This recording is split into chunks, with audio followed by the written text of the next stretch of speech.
Cupid MB here, and I'm back with a video on Auto Trader.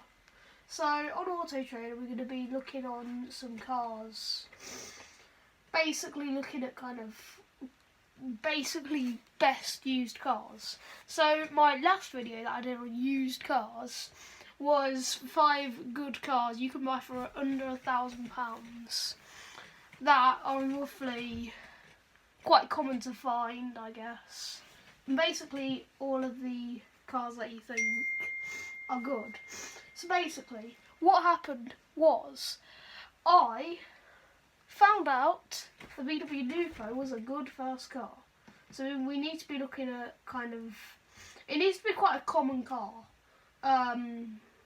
So let's go and look at Lupos.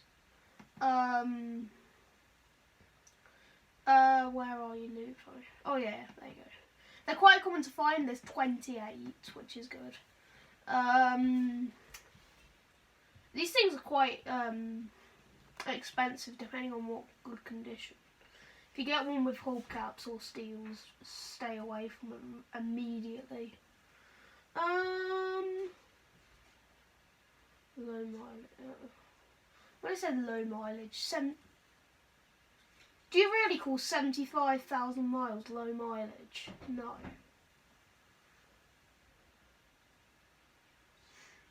But if you think about what you really get for your money, well, this one's a 2003. Look at that green. That green is pretty nice. Now you can actually see me in these videos. I've set it in a new camera place. You're actually balanced on a cupboard, which is cool. Anyway, I'm just gonna... but the thing is, thinking about what you get. Now we all know what the previous owner listened to, Radio 1. Typical old person's listener. 1.4, which isn't bad. At least it is the 1.4, which is kind of cool.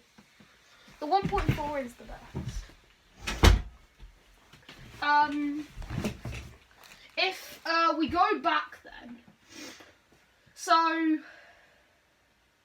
basically the way to get cheaper than that is you think, oh, I'm missing out the Seat Arosa, which is basically the same car. No. I actually think that's the better car.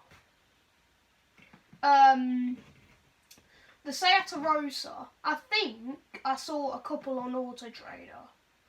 They were quite cheap. I think it was £1,200. Was it? Was it? It might not be up here now. That was a couple of days ago, so it might have came off. It's also Cat D. Oh man. You must be able to... Okay, so basically, they're basically the same car. It's basically a VW Polo underneath the skin a bit. So, I think the Polo is the better car if you want space. But if you want, like, cool. If you want cool, then get this. This is a bit more me, I think.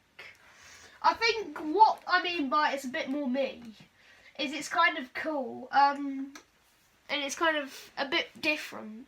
You don't see many of these around, and neither do you Lupos really. There's one on the street, but yeah, and it's in this really nice mint green, but you don't see around. You don't really see them all around. And the thing is, these things might become, well, I say might become classic. They're not really classics, but like, they might remind people of their first car because you never know, it might have been. So now we're looking at, what did I just put in? I think I just put in Fiat Punto. Oh yeah, I just pressed on a Fiat Punto. But I was also looking at Seicentos, but I'm going to discount the Seicento because I think it's a bit too old. And so it did the Cinquecento. So basically, It's a Fiat Punto Evo, so it's got like the facelift grille, which personally, in my opinion, it is the best. The Grande Punto looks good. The facelift looks a bit squashed though. And this one's a 1.6 multi-jet sporting.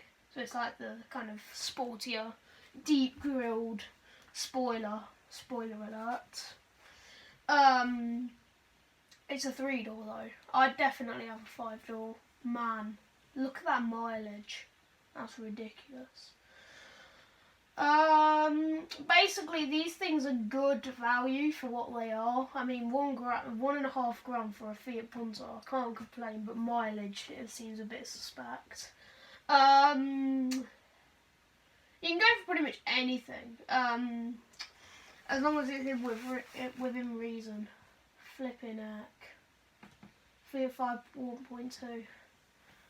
That is the most pinkest car, the most girliest car ever. It's also Cat D, so yeah, stay away from it. 2 grand, man. You must be joking. It has got a sunroof by the looks of things.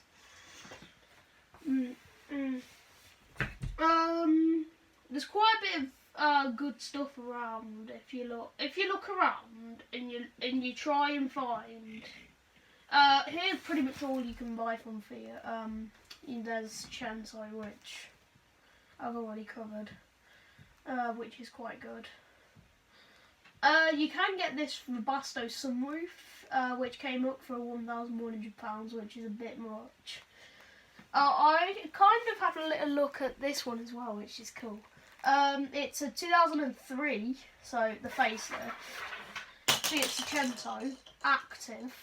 But it's a bit of a weird spec. So the only thing that this is basically a standard car, but it's got a lot of the body kitted stuff fitted to it. So it has 110,000 miles, which isn't bad for a Cento, let's be honest.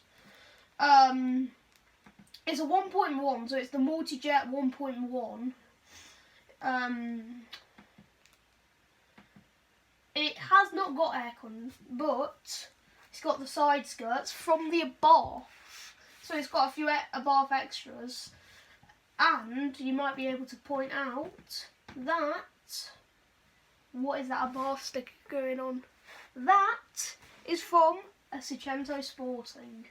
So most of the stuff it has, basically all of the stuff that from the Sporting. So I know we've been looking at first cars, but we need to be looking at like bigger cars now. I thought I would zoom in the camera a bit more so we can finish this video off. So I also, in the first car video, I mentioned the Daewoo Matiz. The very tall looking and quite weird looking, to be quite frankly honest. Matiz. Now, a lot of you may not have heard of Daewoo or even the Matiz. So basically, in the early to mid 1990s, Daewoo was around, and they were kind of like all of the rage, kind of like. They had the Daewoo Nubera, which was basically a good rival to the Passat and the Mondeo, and the Audi A4. So, and because Fiat had the Cinquecento, basically what happened was Daewoo and Fiat collabed together, and then this could have been the Cento. Basically, what the Cento was could have been the Matiz, and this could have been the Cento. It's just that Fiat got to it first, and Daewoo had to stick with this. The very tall looking and quite cute looking Matiz. So, this came out in the late 90s to early 2000s. And then, because Daewoo went bust in 2005, so this was the last Daewoo Matiz, pretty much. This would have been one of the last Daewoo Matizes to come out of factory. Chevrolet took them over. So, you have the Daewoo Matiz and then you have the Chevrolet Matiz. The Chevrolet Matiz ran from about 2005 to, I think, very late 2010. You can still get these in some other countries. So even though it's a 15-year-old car, and in some cases 22-year-old car, it's actually quite a new car if you think about it. You can still buy this in Korea where it's made, but they've modernised it. But it doesn't really have that much safety in Korea, because in Korea, not any new car doesn't have to have airbags. So basically, you can do whatever you want for safety in Korea. So basically, now we come to the last car that I thought was a good first car that I didn't mention. It's a bit of a weird one if you think about it. So it is the Daihatsu Cure. So if you don't, I don't really know much about these. The only thing I really do know about these is they are quite a rare car, and they're quite a cute car, and I think they're quite lush. When I say lush, this would be the perfect project car. Basically, this is based on a K11 Nissan Micra from about the same time, from like 1997, 1998. Apart from, this is better. This is cheaper, and quite frankly, the better car. This one's a 1 litre, so it's not got a very big engine, just like the Micra. And basically, it's quite a cute car. So yeah, basically this is the better car.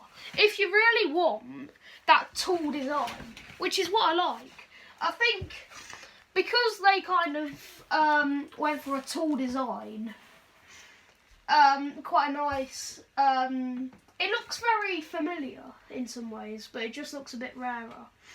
And I don't really know much about these. The only thing I really do know is it's based on a Nissan Micra, so it's probably going to be good and it's going to be really reliable. It's a Nissan Micra. It might be really bad. It's only 5 owners, man. It's only 69,000 miles. It looks quite good. Oh, look at how thin them doors are. I think that's not very good for safety, man. Man, I don't want to take a crash, especially when you consider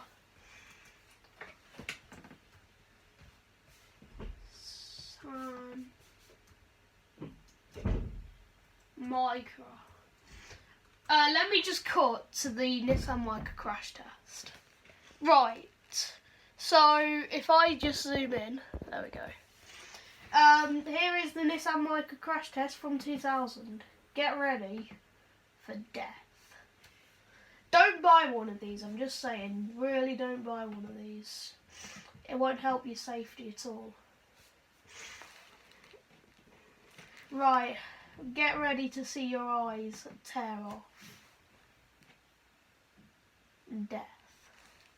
That is quite frankly the most unsafe car you can buy. Watch the car just crumple away. That's just at 40 miles an hour. I don't want to crash that at 70 miles an hour. Basically, you don't want to go very fast in one of these. Otherwise, this could happen to you. Yeah, don't buy one of these at all. This is a pretty much death experience. No passenger airbag. Though I think the Daihatsu Cure did have a passenger airbag. I think they're optional on some of the Nissan Micras. But that's the only thing. Yeah, no side airbags.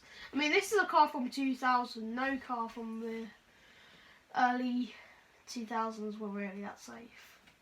I mean, you look at that Seicento crash test, it wasn't very good at all. Oh, flipping heck.